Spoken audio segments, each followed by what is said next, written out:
વિઠોણ તાલુકા નખત્રાણા અહીં ચાલતા પવિત્ર શ્રાવણ માસ દરમિયાન ભીડભંજન મહાદેવના મંદિરે દરરોજ પૂજા અર્ચના કરવામાં આવે છે, જેમાં દર સોમવારે મહાઆરતી અને રાત્રે રામભાવ ભજનો રાખવામાં આવે છે. પ્રમુખ મનસુખભાઈ દરજી, દયારામભાઈ ખેતાણી, મંત્રી મહેન્દ્રભાઈ સોની સાથે ભાવિ ભક્તો આ કાર્યમાં જોડાય છે.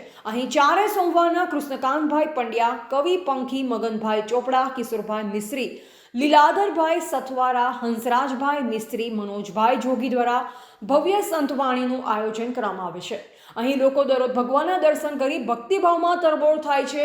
આજે પણ વર્ષોની પરંપરા અહીં જાળવી રાખવા વડીલો યુવાનો ખૂબ જ ભાવથી મહેનત કરતા હોય છે, એમ હિરેનભાઈ આચાર્યએ જણાવ્યું.